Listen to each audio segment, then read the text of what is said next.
ஹல்லேலூயா. Praise Lord, praise Lord. இன்றைக்கி முக்கியமான காரியங்களை குறித்து நாம் இன்றைக்கு பேச போகிறோம். ஹல்லேலூயா. அது என்னென்னா ஜெபம். ஹல்லேலூயா. ஜெபம்னா கொஞ்சம் கஷ்டம்தான். ஹல்லேலூயா. ஜெபிக்கணுமேன்னு சொல்லுவோம், படுத்து தூங்கிடுவோம். ஜெபிக்கணுமேன்னு சொல்லும்போது வேறு ஏதாவது வேலை வந்தால் அப்படியே போயிடுவோம். ஜெபம் அப்படி எத்தனோ நாள் என்ன செய்யுது, காணாமையே போயிடுது. ஹல்லேலூயா.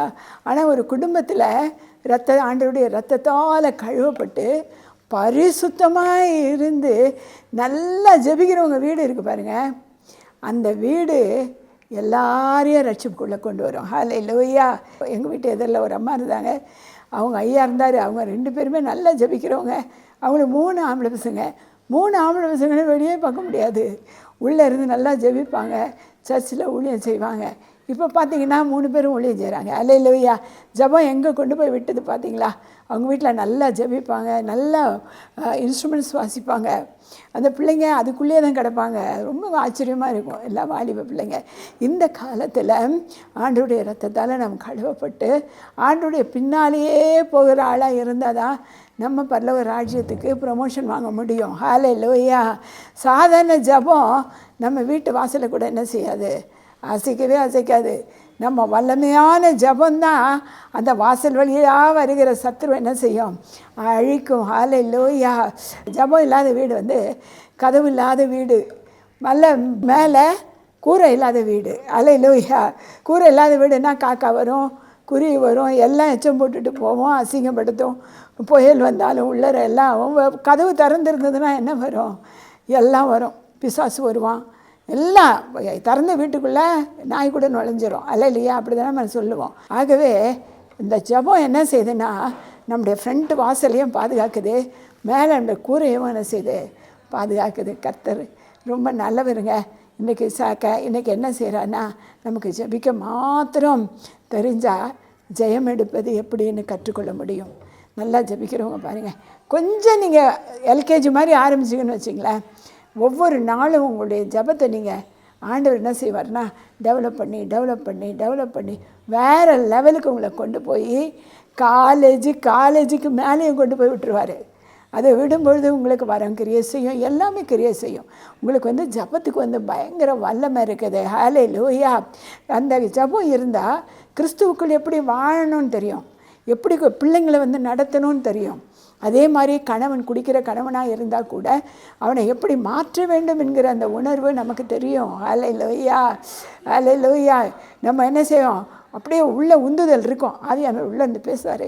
இப்போது அதை பக்கத்து வீட்டில் பக்கத்து ரோட்டில் அங்கே ஒரு பிள்ளை கஷ்டப்படுது, வியாதியில் போய் ஜெபம் பண்ண நம்ம சோமாக்குவோன்னு சொல்லுவார் உங்ககிட்ட உள்ளத்தில். நீங்கள் போனீங்கன்னா உண்மையாகவே அங்கே ஒரு பிள்ளை என்ன செய்யும், வியாதியாக தான் இருக்கும். கர்த்தர் அப்படியெல்லாம் நடத்துவார். ஏன்னா உங்களுக்குள்ளே ஆவியானவர் நீங்கள் தக்க வச்சுக்கிட்டீங்கன்னா அவர் உள்ளே சும்மா இருக்கவே மாட்டார். அவர் வேகமாக ஓடுறவர், மென்மையானவர். ஹல்லேலூயா. நம்மளை வழி நடத்துகிறவர், நம்மளை அவர் கையில் அஸ்திரமாக வச்சு பயன்படுத்துகிறவர். ஹல்லேலூயா. அவர் கையில் அஸ்திரம்னா அது எவ்வளோ பெரிய காரியம்னு பாருங்கள். ஹல்லேலூயா. அதை நம்ம ஜெபத்தை கற்றுக்கிட்டோன்னா எப்படி போதிக்குதுன்னு கற்றுக்கலாம், ஊழியம் எப்படி செய்வதென்று கற்றுக்கொள்ளலாம். அப்புறம் ஜெபத்தில் காலமெல்லாம் எல்கேஜிலே இல்லாமல் காலேஜ் வரைக்கும் போய் அதுக்கு மேலேயும் போய் ஒரு தீர்க்கதரிசியாக ஜெபம் நம்மை மாற்ற முடியும். ஹல்லேலூயா. முழங்கால் போடும்போதே நம்ம பரிசுத்தத்தை என்ன செய்யணும், பாதுகாத்து கொள்ளலாம். நமக்குள்ளே ஒரு உந்துதல் இருக்கணும். அது ரொம்ப முக்கியம். காலையில் எழுந்திருக்கும் போது லேட்டாக எழுந்திரிச்சிட்டோமே, இப்போ ஜெபிக்கணுமே, இப்போ சரி வேலையை முடிச்சிட்டாவது நம்ம ஜெயிப்போம் அப்படின்ட்டு பிள்ளைங்களை ஸ்கூலுக்கு அனுப்பிட்டு ஹஸ்பண்டை வீட்டுக்கு வெளியில் அனுப்பிட்டு எல்லாம் முடிச்சுட்டு அந்த ஜெபத்தை நீங்கள் ஸ்டார்ட் பண்ணலாம். அதே மாதிரி கணவனும் என்ன செய்யலாம், ஸ்டார்ட் பண்ணலாம். ஒருத்தர் சொல்லுவார், நான் ரோடு வழியாக நான் போயிட்டே இருப்பேன் சிஸ்டர், போகும்போது அங்கங்கே கஷ்டப்படுற ஜனங்களை பார்ப்பேன், பாவம் செய்கிற ஜனங்களை பார்ப்பேன், அவங்களுக்காக ஜெபம் பண்ணிக்கிட்டே போவேன். நான் ரோட்டில் ஆண்டவரே இவங்களை விடுதலை பண்ணுங்கன்னு சொல்லுவேன், இவங்க இப்படி கஷ்டப்படுறாங்களேன்னு சொல்லி நான் மனபாரப்பட்டு நான் ஜெபம் பண்ணிட்டே போப்பேன். பாருங்கள், 24 மணி நேரமாக ஜெபம் இந்த எழுப்புதலின் காலத்தில். ஹல்லேலூயா. ரோடு வழியாக கூட நீங்கள் மனசுக்குள்ளேயே ஜெபம் பண்ணிட்டு போகலாம். வாயில் பேசிட்டு போனால் கிறுக்கு நினைப்பாங்க இல்லையா? அதனால் உள்ளத்தில் என்ன செய்யலாம், ஜெபம் பண்ணிகிட்டே நம்ம ரோட்டில் பார்க்குறவங்களுக்காக ஜெபம் பண்ணிகிட்டே போனால் நம்ம குடும்பம் என்ன செய்யும், விடுதலை அடையும். ஹல்லேலூயா. ஆண்டவர்கிட்ட ஜெபிக்கும்போது அவர்கிட்ட தாழ்மையாக பேசணும். தாழ்மையாக பேசணும். ஜெபம் கேட்கப்படலைன்ட்டு அவர்கிட்ட விருன்னு விழக்கூடாது. ஆண்டவரே, நான் எவ்வளோ நாள் ஆண்டவரே நான் ஜெபிக்கிறேன், எவ்வளோ நாள் உங்களோட நான் இருக்கிறேன், நீங்கள் ஏன் எனக்கு பதில் கொடுக்க மாட்டேங்கிறீங்க அப்படின்னு எல்லாம் போய் அவர்கிட்ட போய் சண்டை போட்டிங்கன்னா அவர் அமைதியாக இருப்பார். ஏன்னா உங்களுக்குள்ளே ஏதோ ஒன்று தடை பண்ணுது. அல்லேலூயா. அதனால தாங்க உங்கள் ஜெபம் குறையுது. அதை நீங்கள் புரிஞ்சுக்கணும். ஆண்டவர் என்னென்னா ஜெபிக்க தெரிலன்னா பரலோகத்தில் ஆண்டவர் சேர்க்க மாட்டார். ஆமேன். இப்போது சீஷர்களுக்கு தேவன் ஜெபம் சொல்லி கொடுத்தாரு. அது ஒரு சில காரியங்களை மட்டும் நான் உங்களுக்கு சொல்லலான்னு நான் இருக்கிறேன். ஹல்லேலூயா. அவர் இயேசு கிறிஸ்து வேதாகமத்தில் நீங்கள் புதிய ஏற்பாட்டை நீங்கள் படிச்சிங்க அப்படின்னு சொன்னால், அவர் ஞானஸ்தானம் எடுத்த நாளில் இருந்து அவர் உயிர்த்தெழுகிற வரைக்கும் பாடமாக தான் இருந்தார். அவரை பார்த்தே நம்ம பாடம் கற்றுக்கொள்ளலாம். நம்ம வேறு யார்கிட்டையும் கூட நம்ம கேட்க வேண்டிய அவசியம் இல்லை. அவ்வளோ அழகாக சீஷர்களுக்கு சொல்லி கொடுத்தார். சீஷர்களுக்கு சொல்லி கொடுத்தாலும் அது நமக்கு சொல்லி கொடுக்குற மாதிரி தான் நம்ம என்ன செய்யணும், அதை எடுத்துக்கொள்ளணும். ஹல்லேலூயா. என்னென்னா சீஷர்களுக்கு சரியாக ஜெபம் சொல்லி கொடுத்தாரு. எங்கே போனாலும் அப்படி போவார், ஜெபம் பண்ணுவார். மலைக்கு போவார், ஜெபம் பண்ணுவார். கடலோரத்துக்கு போவார், ஜெபம் எல்லா இடத்துலையும் போய் ஜெபம் பண்ணுவார். ஆனால் என்ன செய்கிறாரு, அற்புதமும் செய்கிறாரு, அதிசயம் செய்கிறாரு. அவங்களுக்கு ஒரு அதிசயம்தான்.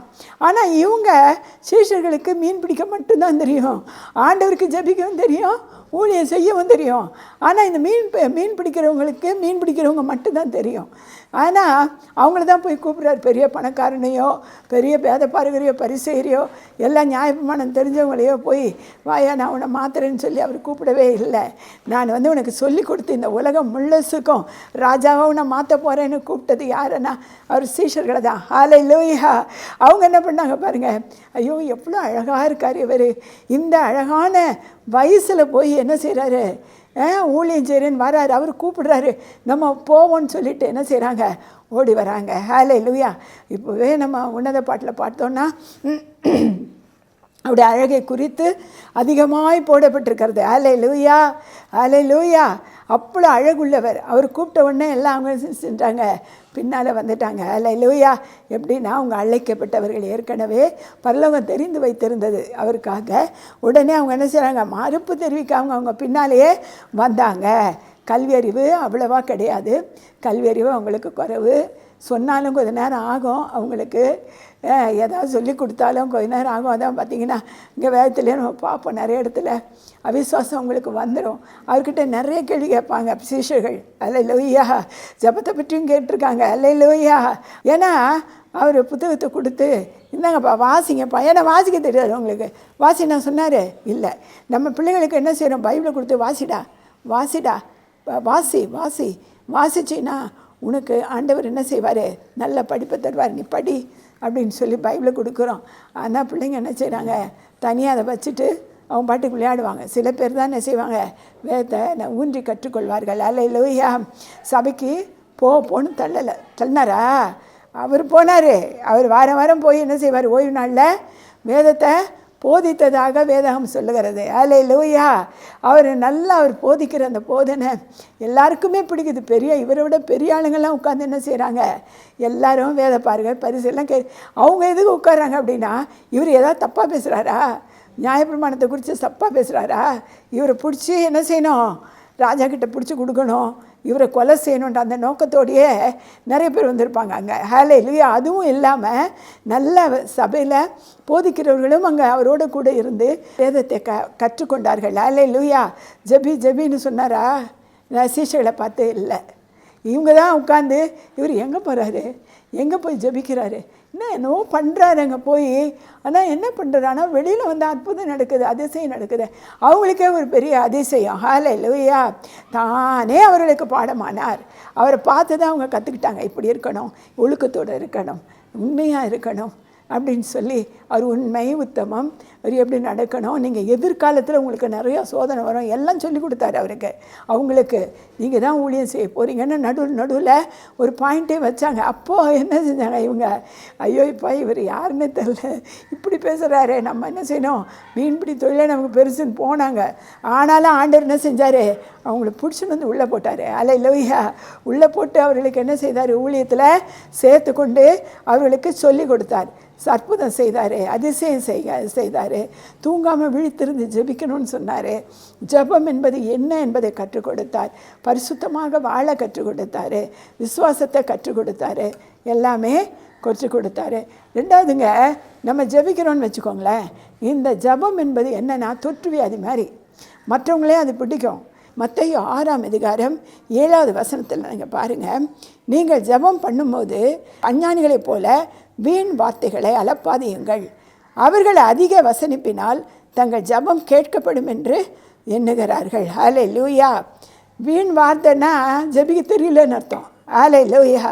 ஜெபிக்க தெரியலன்னு அர்த்தம். உங்கள் வீட்டில் நீங்கள் ஜெபிக்கிறீங்க, வேலையும் செஞ்சுக்கிறீங்க, அப்பா கத்துறாரு, அப்போ அம்மா அமைதியாக போகிறாங்க, இல்லை அம்மா கத்துறாங்க, அப்பா அமைதியாக போயிடுறாங்க, நமக்கு வேணுன்றதெல்லாம் செய்கிறாங்க, வேதத்தை கற்றுக் கொடுக்குறாங்க.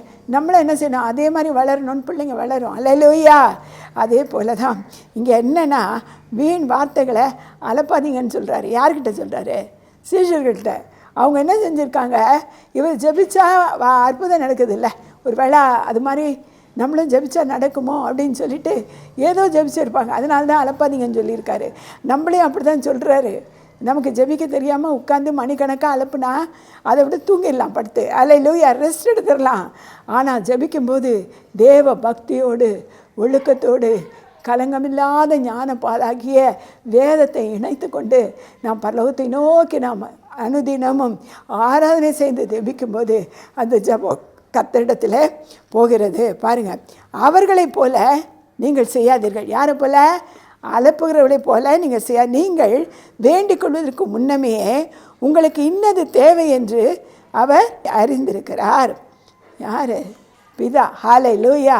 அவர் ஜெபத்தில் முதலாவது வைப்பது, பரமண்டல ஜெபத்தில் கூட பாருங்கள், பிதாவை தான் என்ன செய்வார், முதலாவது வைப்பார். நம்மளே அதை தான் சொல்கிறாரு, பிதாவை என்ன செய்யக்கூடாது, மறக்கக்கூடாது. நான் பின்னால் அதை பற்றி நான் சொல்லுகிறேன். அடுத்தது பார்த்திங்கன்னா, விசுவாசம் இருக்கணும் நமக்கு.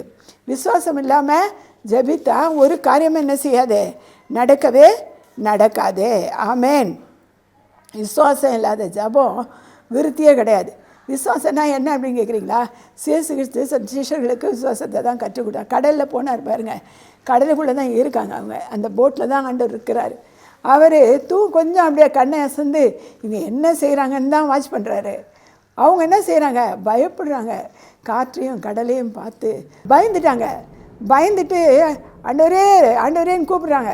அப்போ அவர் சொல்கிறாரு, ஏன் இன்னும் விசுவாசம் வர மாட்டேங்குது, இவ்வளோ அற்புதத்தை நான் செய்துட்டு வரேன், நீ பார்த்துன்னு வரியே, அப்போ உனக்குள்ளேயும் இருக்குதுங்கிற விசுவாசம் உனக்கு இல்லையான்னு நம்மளும் பார்க்குறோம். உலகம் மிஸ்வங்க என்ன செய்கிறோம், பார்க்குறோம். அல்லேலூயா. ஆண்டவர் செய்த அற்புதம் ஏராளம். பெரிய பெரிய வியாதிகள் எல்லாம் தேவன் என்ன செய்தார், அகற்றி போடுகிறார். அல்லேலூயா, அகற்றி போடுகிறார். நம்ம அற்புதத்தை சொன்னோன்னா இப்போ உங்களோட பேசுகிறதுக்கு டைம் இருக்காது. அல்லேலூயா. அந்த அற்புதங்களை எல்லாம் பார்க்கும்போது நம்ம விசுவாசிக்கணும், நமக்கும் அது நடக்கும். நம்மளும் அந்த மாதிரி வேதம் படிக்கணும், நம்மளும் அவரை மாதிரி சொற்பொழிவாற்றணும், அவரை மாதிரியே நம்மளும் ஒழுக்கத்தோடு இருக்கணுங்கிற அந்த உணர்வு நமக்குள்ளே இருந்ததுன்னு வச்சுங்க, இயேசு கிறிஸ்துவை போலவே அவர் என்ன செய்கிறாரோ அதே மாதிரி நம்மளாலேயும் செய்ய முடியும். ஹல்லேலூயா. விசுவாசத்தை என்ன செய்தார், சொல்லி கொடுத்து டெஸ்ட்டும் பார்த்தாரு. அப்புறம் நம்ம எப்படி இருக்கணும் அப்படின்னா, ஆண்டவர் என்னோடு இருக்கிறார், எனக்குள்ளே இருக்கிறாரு, எனக்காக யாவையும் செய்கிறாரு, எனக்காக யாவையும் செய்து முடிப்பார் அப்படிங்கிற அந்த உணர்வு வேணும். நிறையா வசனம் இருக்குது நம்ம வேதத்தில் கூட, எனக்காக யாவையும் செய்து முடிப்பார், எனக்காக அவர் யாவற்றையும் செய்து முடித்து அதற்கு மேலே என்னை ஆசீர்வதிப்பார், சியோனிலிருந்து ஆசீர்வதிப்பார், நான் அவருடைய திராட்சை செடி, நான் கனி கொடுப்பேன் என்கிற அந்த உணர்வு அதை படிக்க படிக்க உங்களுக்கு வேதத்திலேருந்து ஆவியானவர் ஒன்றா எடுத்து கொடுப்பாரு, நீங்கள் ஆசீர்வாதமாக இருப்பதற்காக தான். ஹல்லேலூயா. அடுத்தது, உங்களுக்கு விசுவாசம் இருந்தால் தான் உங்களுக்கு எதிர்த்து ஒரு விசுவாசம் என்ன செய்ய முடியும், அடித்து நொறுக்க முடியும், அதிகாரத்தை கையில் எடுக்க முடியும். அதிகாரத்தை கையில் எடுத்தால் ஓடுவான். அதிகாரத்தை கையில் எடுக்கலைன்னா நீங்கள் அவனை என்ன செய்ய முடியாது, கீழே வீழ்த்தவே முடியாது. ஹல்லேலூயா. வீழ்த்தவே அவன் அவிசுவாசி. நல்லா போய் விளையாடலான்ட்டு வீட்டுக்குள்ளே போய் இன்னும் பாவத்தில் விழ வைப்பான், இன்னும் பொருளெல்லாம் அழிச்சிடுவான், இன்னும் பிள்ளைகளை கஷ்டப்படுத்துவான். யூடியூப்பு அது இதுன்னு கண்டதெல்லாம் இருக்குது, அதெல்லாம் பார்க்க வச்சு பிள்ளைங்களுடைய மைண்டுக்கு எடுப்பான். எண்ணமும் சிந்தனையும் ரொம்ப முக்கியம். அந்த எண்ணம் முழுவதும் கர்த்தரோடு இணைஞ்சிருக்கணும், சிந்தனை முழுவதும் எண்ணம் அவங்களோட இணைஞ்சிருக்கணும். அநேகருடைய பிஸ்னஸை கீழே விடுறதுக்கு காரணம் என்ன தெரியுமா? ஜபம் கம்மி. அது ஜபம் கம்மி என்பதை விட அவங்களுடைய ஞானம் அவங்களுக்கு உதவி செய்யலை. ஹல்லேலூயா. அந்த ஞானம் தேவ ஞானமாக இருந்தால் தான் அந்த ஞானம் ஒர்க் ஆகும். இப்படி போனால் இங்கே லாபம் எடுக்கலாம், இப்படி போனால் இங்கே லாபம் எடுக்கலாம். எங்கேயோ ஒரு இடத்துல தடை இருக்குது, அதனால தான் நமக்கு பிஸ்னஸ்ஸு இல்லை அப்படின்ற அந்த உணர்வு அவங்கள கரெக்ட் பண்ணிக்க முடியும். அந்த ஜபம் இருந்தால் தான்.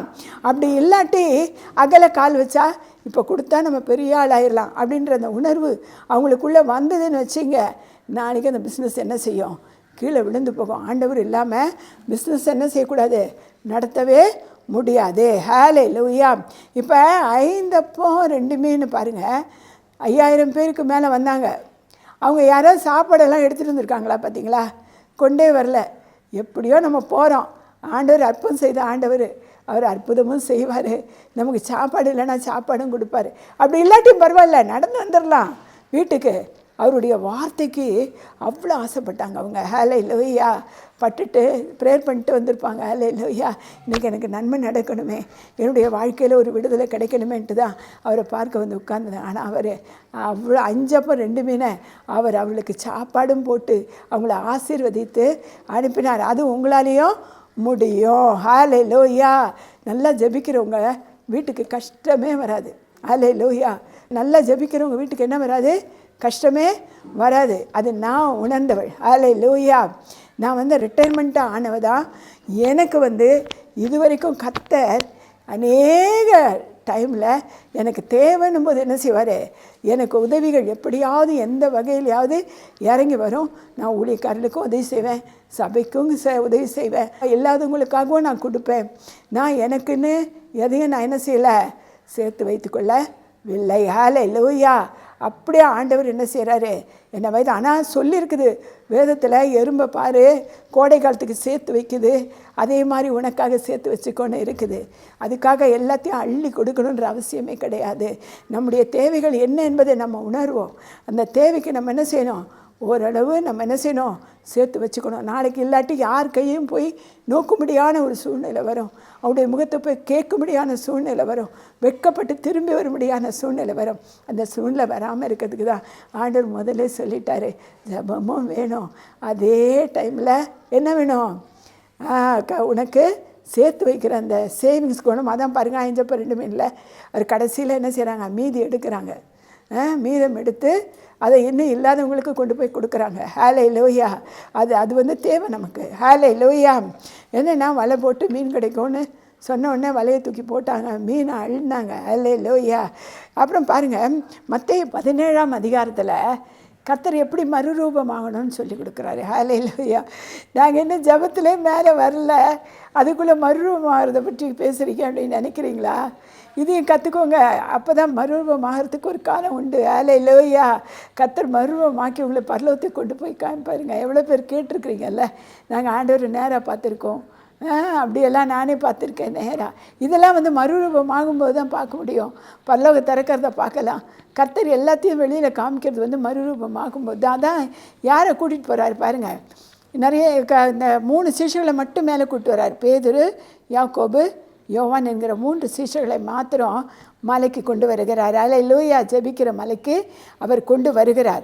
அங்கே ஜெபத்திலே அவர் மகிமை அடைகிறார். மேலே ஜெபிக்கிறாரு, கீழே இவங்க 3 பேரும் உட்காந்து அவர் ஜெபிக்கிறத பார்த்துட்ருக்காங்க. இன்னும் அவங்க ரொம்ப நல்லா கற்றுக்கலை. ஹல்லேலூயா. அதனால் அவங்களுக்கு அவர் சொல்லி கொடுக்குறாரு. அவர் தனியாக இருந்து ஜெபிக்கும்போது திடீர்னு பார்த்தா அவர் ட்ரெஸ் எல்லாம் என்னாச்சு? நல்ல வெளிச்சம். ஹல்லேலூயா. வெளிச்சமாச்சு, வானம் திறந்தது.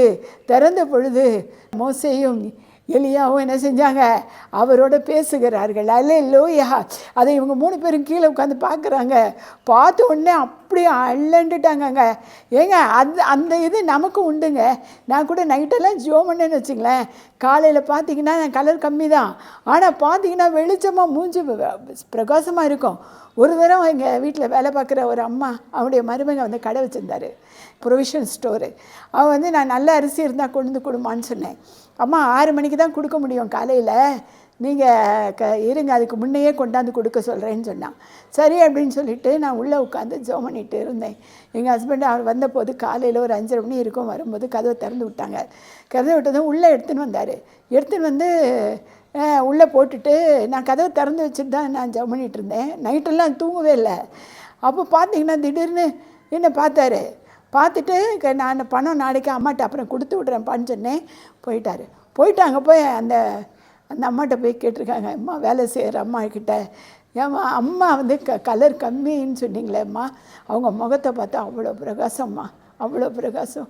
அப்போ என் முகத்திலேயே பிரகாசத்தை கொடுத்தவர் உங்களுக்கு கொடுப்பாரா மாட்டாரா? மோசையின் முகத்தில் என்ன இருந்தது? பிரகாசம் இருந்தது. ஹல்லேலூயா. அதை ஜனங்க பார்க்க முடியல. பாவம் செஞ்சவங்க முகத்துக்கு அவர் முகத்தை என்ன செய்யலை? பார்க்கவே முடியல. அதே மாதிரி தான் இன்றைக்கு நாம் ஜெபித்தாலும் நம்ம நிச்சயமாக நம்முடைய முகத்தில் ஒரு கலர் வரும் பாருங்கள். நான் நைட்டில் ரொம்ப நேரம் ஆவியில் நனைஞ்சு ஜெபித்தோம் அப்படின்னு சொன்னால், நான் போய் நேராக கண்ணாடியிலே முகத்தை பார்த்தா தான் எனக்கு திருப்தி. ஏன்னா அது முகம் வேறு மாதிரி தெரியும். நிறைய பேர் சொல்லியிருக்கிறாங்க, மேலே மேடையில் பேசும்போது கூட, அம்மா உங்கள் முகம் வேறு மாதிரி இருக்குது அப்படின்னு சொல்லுவாங்க. என்னன்னா தேவனுடைய பிரசன்னம் நமக்குள்ளாக இருந்து அவர் பேசுகிற பிரசன்னம். இவர் பாருங்கள், இவங்க தேவனுடைய மகிமையை பார்க்குறாங்க, நடுங்கிட்டு இருக்காங்க. கீழே ஆண்டவர் கீழே போகலான்ட்டு 3 பேரையும் கூப்பிட்டு வர்றார். கீழே சீஷர்களை விட்டுட்டு வந்தார்ல, அங்கே என்ன செஞ்சாங்க? ஒருத்தன் பிசாசு பிடிச்சவனை கூட்டிகிட்டு வந்தார், ஒரு தகப்பன். அவருக்கு விசுவாசம் என்னன்னா, இயேசு கிறிஸ்து விட்டு போனால் நிச்சயமாக பிசாசை துரத்துவார்ன்ற விசுவாசம். அதான் சீஷர்கள்ட்ட கொண்டு போகிறாரு. சரி, இவங்களும் ஆண்டவரோடு தானே இருக்கிறாங்க, இவங்களுக்கும் விசுவாசத்தில் குணமாக்க முடியும்னு. ஆனால் அங்கே கொண்டு போனால் அவங்க எப்படி இருக்கிறாங்க? சீஷர்கள் அவங்களுக்கு வந்து வல்லமையே இல்லை, அந்த பிசாசை விரட்டவே முடியல. என்னென்னவோ சொல்லி பார்க்குறாங்க, அதிகாரத்தை பயன்படுத்தி பார்க்குறாங்க, ஆண்டவருடைய நாமத்தை சொல்லி பார்க்குறாங்க, எதுவுமே நடக்கலை. ஏன் நடக்கலைன்னா அவங்களுக்குள்ள ஒரு அவிசுவாசம். இப்போ நம்ம கூட வீட்டில் உடம்பு சரியில்லை யாருக்காதுன்னா, விசுவாசத்தோடு ஜெபிங்க, கர்த்தர் விடுதலை தருவாருங்க. உங்களை கஷ்டத்தில் இருக்கும்போது விசுவாசத்தோடு ஜெபிங்க, கர்த்தர் என்ன செய்வார்? செய்வார். அங்கே சுற்றி இருக்கிற பரிசேயர்கள் வேதப்பாரர்கள்லாம் பார்த்துட்ருக்காங்க. ஏன் இவர் இந்த சீஷர்களுக்கு அந்த வல்லமை இருக்குதா கிண்டல் பண்ணி சிரிக்கிறதுக்கு அவங்க என்ன செய்கிறாங்க? அவங்க நின்று கொண்டு இருக்கிறார்கள். ஹல்லேலூயா. இன்னும் வேறு ஏதாவது நடந்தால் போய் ராஜா கிட்ட சொல்லலான்னு அதுவும் அவங்களுக்கு ஒரு எண்ணமாக இருந்துக்கலாம். பொறாமையில் பார்த்துட்ருக்குறாங்க. எங்கேயோ நம்மளை அந்த மாதிரி பார்க்குற ஆட்கள் இருக்கிறாங்க. ஹல்லேலூயா. என்ன நடந்தது அப்படின்னா, மலை மேலே பிரகாசம், கீழே இருட்டு, அந்த சத்துருவை போராடிட்டு இருக்கான். அப்போ ஆண்டவர் நேராக வந்தார். நேராக வந்து என்ன செஞ்சார்? வரும்போது இவர் தகப்பன் இந்த பையனை தூக்கிட்டு ஓடுறாரு. ஏசையா, நான் இந்த பிள்ளைக்கு இந்த பிசாசு போயிடும் நினச்சானா போகல, உங்கள் சீஷர்களால் முடியல அப்படின்னு சொல்கிறாரு. சொன்ன உடனே ஆண்டவருக்கு ரொம்ப கோபம் வந்துடுச்சு. ஹல்லேலூயா. இந்த சீஷர்களுக்கு நான் இன்னும் என்ன தான் ட்ரைனிங் கொடுக்கறது? அது நமக்கும் இன்றைக்கி அப்படி தான் சொல்கிறாரு. நிறைய பேர் ஜெபிக்கிறேங்கிறாங்க, அற்புதம் நடக்க மாட்டேங்குது, பிசாசு ஓட மாட்டேங்குது, இப்படியெல்லாம் ஆண்டவர் ரொம்ப கவலைப்படுறாருங்க. ஆண்டவர் நம்ம அற்புதம் செய்யணும், அதிசயம் செய்யணும், விடுதலை வாங்கி கொடுக்கணும்னு அந்த நோக்கத்தில் தான் அவர் என்ன செய்கிறாரு? இருக்கிறாரு. ஹல்லேலூயா. அவர் நிறைய இடத்துல கோபப்பட்டிருக்காரு, பசியோடு இருந்திருக்காரு, என்ன செய்கிறாரு? திட்டியும் இருந்திருக்காரு, கண்ணீரும் விட்டுருக்காரு, வேர்வையும் நிலத்தில் சிந்திருக்கிறாரு. மனுஷனுடைய சாயல் அவருக்கு. அப்போ அவர் சொல்கிறார், நானே மனுஷ சாயலாக வந்து இவ்வளோ காரியம் செய்யும்போது மனுஷனாகிய நீ ஏன் எப்படி செய்ய முடியாதான்னு கேட்குறாரு பாருங்கள். மத்தேயு 17:16 அவருக்கு ரொம்ப கோபம் வந்துருச்சு. அவர் சொல்கிறாரு, அவனை உடைய சீஷரிடத்தில் கொண்டு வந்தேன், அவனை சொஸ்தமாக்க அவர்களால் கூடாமல் போயிற்று என்றான். அதற்கு 20வது வசனம், அதுக்கு இயேசு, உங்கள் அவிசுவாசத்தினால தான். ஹல்லேலூயா. விசுவாசம் இருந்தால் மலைகளை போயிருந்தால் அப்படி போனால் கூட என்ன செய்யுமா? போயிடும்னு சொல்கிறாரு. இதை பாருங்கள், கடுகு விதை அளவு விசுவாசம் உங்களுக்கு இருந்தால் நீங்கள் மலையை பார்த்து இவ்விடம் விட்டு அப்புறம் போ என்று சொல்ல அது அப்புறம் போம். உங்களில் கூடாத காரியம் ஒன்றுமே இல்லை. ஹாலே லூயா. இதை நான் அநேக தரம் பார்த்துருக்கேன். ஹாலே லூயா. ஒரு பொண்ணு கூட இருந்து என்ன செஞ்சது, காலேஜ் படிச்சுட்டு அவங்க ஊர் வந்து உள்ளுக்கு மலைப்பாங்கான ஒரு இடம். அதை மலையை தாண்டி போகணும். அது ஏறி இறங்குறது அந்த பொண்ணுக்கு ரொம்ப கஷ்டம். அப்போது அவங்க அம்மாட்ட சொல்லிச்சு, இந்த மலை கஷ்டமாக இருக்குமான்னு. அப்போது அவனுக்கு ஞாபகம் வந்துச்சு, ஆண்டவர் சொல்லியிருக்கிறாரு, கடுகு விதை அளவு விசுவாசம் இருந்தால் மலைகளை பெயர்ந்து போனால் கடலுக்கு போனால் போயிடும்னு சொல்லி. அப்போது இந்த அடுத்த தரம் வரும்போது, ஆண்டவரே நான் வரும்போது இந்த மலையை இருக்கக்கூடாதுன்னு சொல்லிட்டு போயிட்டா. நான் மறந்துட்டேன் அது அப்படியே. மறுதரம் வந்து பார்க்குறா, ஒரு கல் கூட அங்கே இல்லை. நல்லா சமவெளி ஆயிடுச்சு. ஈஸியாக அம்மா வீட்டுக்கு போயிட்டா. அப்போ தான் நினச்சா, ஆஹா ஆண்டவர் சொன்ன மாதிரியே இந்த மலையை உடைச்சி தகர்த்துட்டார். ஹல்லேலூயா, ஹல்லேலூயா. அந்த விசுவாசம் நமக்கு வேணும். அப்போ தான் குடும்பத்தை கட்ட முடியும், வேதத்தை கட்ட முடியும், பரலோகத்தை கட்ட முடியும். ஹல்லேலூயா. பிசாசை அழிக்க முடியும், பிசாசின் தந்திரங்களை முறியடிக்க முடியும். அவனை காலுக்கு கீழாக போட்டு மிதிக்க விசுவாசம் வேண்டும். விசுவாசம் இல்லைன்னா போயிட்டே இருப்பான், செய்ய வேண்டியதை செஞ்சுக்கிட்டே இருப்பான். அதை நம்ம கஷ்டம், நம்ம மேலே கஷ்டம் மேலே கஷ்டம்தான் வரும். அதனால் ரொம்ப வைராக்கியத்தோடு நாம் ஜெபிக்கணும். ஜெபம் என்ன செய்யணும்? மருவமான.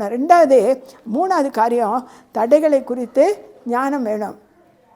சில பேர் சொல்லுவாங்க, ஆண்டவருக்கு நான் எல்லாம் செஞ்சேன், ஜெபிச்சேன், ஒன்றுமே கேட்கப்படலை. ஆனால் ஆண்டவர் தான் குற்றம் சொல்லுவாங்க எல்லாரும். ஆண்டவருக்கு இதை செஞ்சார், அதை செஞ்சார், எனக்கு ஒன்றுமே செய்யலை, நானும் கேட்டுக்கிட்டே தான் இருக்கேன். ஆண்டவர் வந்து எல்லாம் செய்கிறவர், கொடுக்குறவர் தான், எடுக்கிறவர் இல்லை. அல்லேலூயா. அப்போ உனக்கு நடக்கலைன்னா உனக்குள்ளே என்ன இருக்குது அப்படின்னு பார்க்கணும். தடை, ஏதோ ஒரு பாவம், ஒரு தடை. ஹல்லேலூயா. எனக்கு எதாவது நடக்கலைன்னா நான் யோசிப்பேன், நான் ஏதாவது தப்பு செஞ்சேனா, ஆண்டவரை துக்கப்படுத்தினேனா, ஆண்டவரை துன்பப்படுத்தினேனா, ஆண்டவர் கண்ணீரை வர வச்சேனா, எனக்கு ஏன் இது நடக்கலை நான் யோசிப்பேன். ஆவியானவர் சொல்லும் அவரை போட்டு உயிரை வாங்கி எடுத்துடுவேன். அப்போ ஆண்டவரே சொல்லுவார், சில தப்பு பண்ணியிருந்தாலும் ஆண்டவர் சொல்லுவார், அதை மன்னிப்பு கேளுன்னு. அப்போ நான் மன்னிப்பு கேட்டதும் என் காரியம் நடந்துடும். ஹல்லேலூயா. அப்புறம் வந்து சோம்பல் ஒரு தடை. சோம்பல் மகா பெரிய தடை. ஹல்லேலூயா. ஜெபிக்கிறதுக்கு நம்ம சோம்பல் படவே கூடாது. படுத்து தூங்கினா என்ன நடக்கும்? நடுவில் திடீர்னு ஆண்டவர் வந்துடுவார், நம்ம பரலோகம் போக முடியாது. ஹல்லேலூயா. எரிகோ போன்ற தடைகள் என்னென்னா, திருமணமாகாமல் தடை, வேலை இல்லாமல் தடை, வியாபாரத்தில் தடை, குடி, சண்டை, குடும்பத்தில் பெரிய பிரச்சனைகள், ஒற்றுமை இல்லாமல், இதெல்லாம் வந்து ஒரு பெரிய தடை. ஆசீர்வாதம் வர முடியாது, ஜெபம் இறங்க முடியாது, எதுவுமே செய்ய முடியாது. ஜெபத்துக்கு மைண்டே போகாதுங்க, கலக்கி எடுத்துரும். ஹல்லேலூயா. குழப்பி எடுத்துரும். அப்போ நம்ம முழங்கால் போட்டாலும் அந்த ஜெபம் என்ன செய்யாது?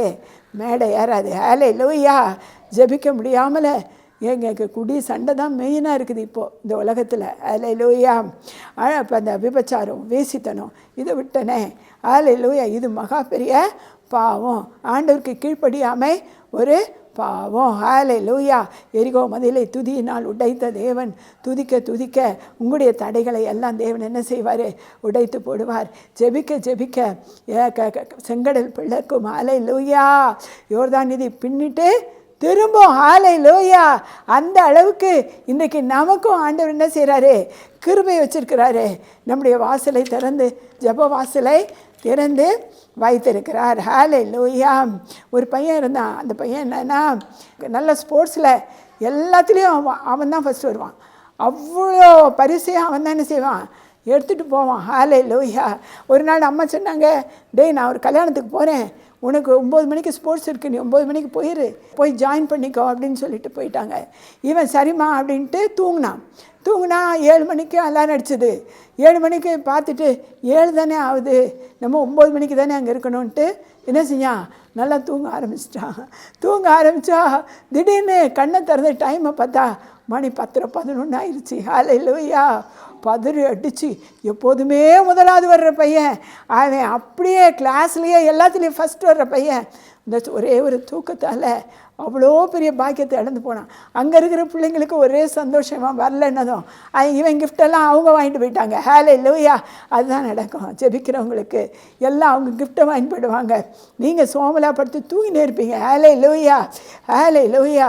மத்தேயு 6ஆம் அதிகாரம் 6வது வசனம். நீயோ ஜெபம் பண்ணும்போது அறை வீட்டுக்குள் பிரவேசித்து உன் கதவை பூட்டி அந்தரத்தில் இருக்கிற உன் பிதாவை நோக்கி ஜெபம் பண்ண. அப்போது அந்தரத்தில் பார்க்கிற உன் பிதா வெளியரங்கமாய் உனக்கு பதில் அளிப்பார். தனியாக ரூம்குள்ளே போ, ஆண்டவர் வருவார். உனக்கு பிசாசை அடிக்கிறதுக்கு நிறைய ஆயுதங்களை கொடுப்பார். உன்னோட சேர்ந்து ஜெபிப்பார். உன் தடைகளை எல்லாம் உடைப்பார்.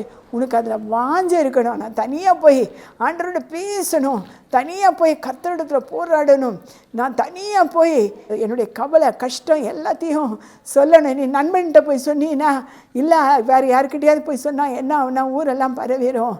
ஆனால் என் ஆண்டவர்கிட்ட போய் நீ சொன்னியன்னா உனக்கு எல்லாத்துக்கும் விடுதலை கிடைக்கும். அதுவும் தனி ரூமு, தனி ஜபம் என்பது மிகவும் முக்கியமான ஜபம். ஹல்லேலூயா. அங்கே போனால் பிதாவை மகிமைப்படுத்த சொல்கிறாரு. ஃபஸ்ட்டு பரமண்டலநாதனை என்ன செய்யணும்? மகிமைப்படுத்தணும். கர்த்தர் என்ன செய்கிறாருன்னா பிதாவை தான் மகிமைப்படுத்துகிற சொல்கிறாரு. பிதாவை மகிமைப்படுத்துகிற எந்த ஸ்தானத்திலும் நான் என்ன செய்வேன்? அங்கே இருப்பேன் அப்படின்னு சொல்கிறார். அப்போ நீங்கள் பிதாவை முதலாவது ஆண்டவரே, பிதாவாகிய தேவனே உமக்கு ஸ்தோத்திரம், பரமண்டலநாதனே உமக்கு ஸ்தோத்திரம், உங்கள் அருமையான மகனை எங்களுக்காக கொடுத்தீரே, அதற்காக உமக்கு நன்றி. அவர் என்னென்ன செய்தாரோ அதெல்லாம் சொல்லி அவரை துதிச்சுட்டு அதுக்கப்புறம் இயேசு கிறிஸ்து பரிசுத்த ஆவியானவர் அவளை எல்லாம் போட்டு நீங்கள் அவங்க ரெண்டு பிதாவை துதிக்கும் போதே உங்கள் அருகே இயேசு கிறிஸ்து வந்து விடுவார், பரிசுத்த ஆவியானவர் வந்து விடுவார், அக்கினி இறங்கி விடும், உங்களுக்கு விடுதலை கிடைத்து விடும். ஆண்டவர் இந்த சீஷர்களுக்கு வந்து பரமண்டல ஜபத்தை தான் சொல்லிக் கொடுத்தாரு. பார்த்தீங்களா? பரமண்டலம் இருக்கிற எங்கள் பிதாவே உம்முடைய நாமம் பரிசுத்தப்படுவதாக. 5 கண்டங்களிலும் பரிசுத்தப்படணும், ஒவ்வொரு பட்டணங்களிலும் பரிசுத்தப்படணும், ஒவ்வொரு கிராமங்களிலும் பரிசுத்தப்படணும், ஒவ்வொரு வீட்டிலும் பரிசுத்தப்படணும், ஒவ்வொரு பிள்ளையுடைய வாயிலும் பரிசுத்தப்படணும். இந்த மகிமை உங்களுக்கு என்ன செய்யும்? பிரசன்னத்தை கொண்டு வரும். ஹல்லேலூயா. அதுக்கு அடுத்தடுத்து பார்த்தீங்கன்னா தேவனுடைய ராஜ்யம் வருவதாகன்னு போட்டிருக்கோம். கீழ்ப்படுதல் எல்லாமே தேவ ராஜ்யத்தில் என்னென்ன இருக்குதோ அது அப்படியே நம்ம குடும்பத்தில் இறங்கணும், நம்ம தேசத்துலேயும் இறங்கணும், எழுப்புதல் உண்டாகணும். அது அப்போஸ்தலருக்கு பாருங்கள் எப்படி ஜெபிக்கிறாங்கன்னு பாருங்கள். அப்போஸ்தலர் 4ஆம் அதிகாரம் 29-30 பாருங்கள். இப்பொழுதும் கர்த்தாவே அவர்கள் பயமுறுத்தல்களை தேவரீர் கவனித்து உம்முடைய பரிசுத்த பிள்ளையாகிய இயேசுவின் நாமத்தினால் அடையாளங்களையும் அற்புதங்களையும் செய்து பிணியாளிகளை குணமாக்கும்படி உம்முடைய கரத்தை நீட்டி உம்முடைய ஊழியக்காரர் உம்முடைய வசனத்தை முழு தைரியத்தோடு சொல்லும்படி அவர்களுக்கு அனுகிரகம் செய்தரலும் என்றார்கள். அவர்கள் ஜெபம் பண்ணின போது அவர்கள் கூடியிருந்த இடம் அசைந்தது. அவர்கள் எல்லோரும் பரிசுத்த ஆவியால் நிரப்பப்பட்டு வேத வசனத்தை தைரியமாக சொன்னார்கள். ஆண்டவரே என்ன சொன்னார்? நீ பலன் அடைந்து உலகம் முழுவதும் சாட்சியாக இருப்பான்னு சொன்னார்ல. இங்கே பாருங்கள், ஆண்டவர் சொல்லி கொடுத்தா மாதிரியே தேவரீர் கவனித்து உம்முடைய பரிசுத்த பிள்ளையாக இயேசுவின் நாமத்தினால் அடையாளங்களை அற்புதங்களையும் செய்யும்படி பிணியாளிகளை குணமாக்கும்படி உம்முடைய கரத்தை நீட்டி உம்முடைய ஊழியக்காரர் உம்முடைய வசனத்தை முழுமையாக தைரியத்தோடு சொல்ல. ஹல்லேலூயா. அங்கே அற்புதம் செய்கிறதுக்கு சுற்றி அடிக்கிறாங்க, சுற்றி இருக்கவங்க எழும்புறாங்க, சண்டை போடுறாங்க, இவங்களை அடிக்கணும் கொளுத்தணும் அப்படியெல்லாம் சொல்கிறாங்க. ஆனாலும் அப்போஸ்தலர் என்ன சொல்கிறாங்க அப்படின்னு சொன்னால் பிதாவை நோக்கி தான் அவங்க என்ன செய்கிறாங்க? ஜெபிக்கிறார்கள். அவர்கள் ஜெபம் பண்ணும்போது பிதா நான் சொன்னது பாருங்கள், பாதாளம் நடுங்குது. ஹல்லேலூயா. பரலோகம் களி கூறுது. ஹல்லேலூயா.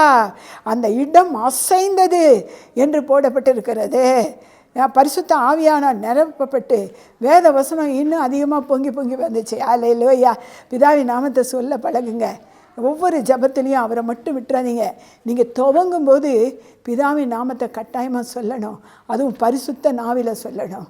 இயேசு அவருடைய நாமத்தை சொல்லுகிற நாவு பரிசுத்தமாக இருக்கணும். ஹல்லேலூயா.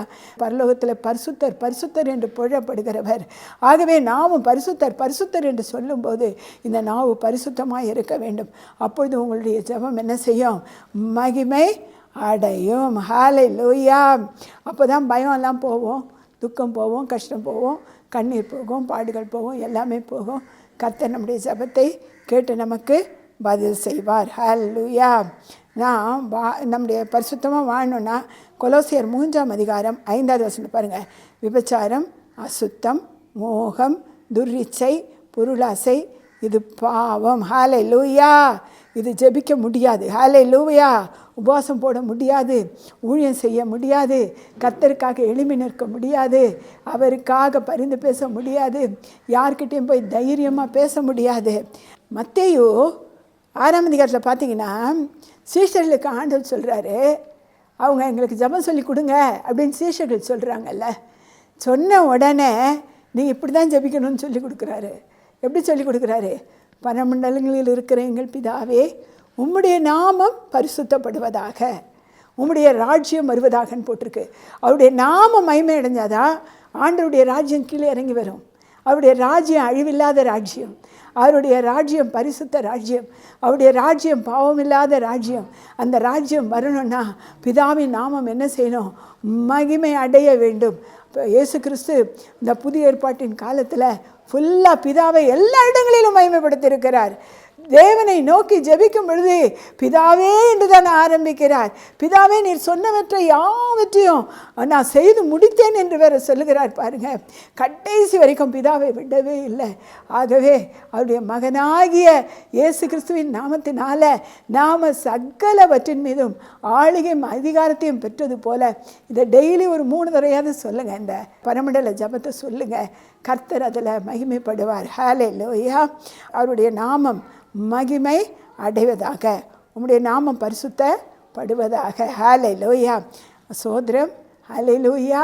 அவரை மகிமைப்படுத்துவோம், அவரை துதிப்போம், ஆராதிப்போம், உயர்த்துவோம். ஆமேன், ஆமேன். ஜெபத்திலே ஜெயம் எடுப்போம்.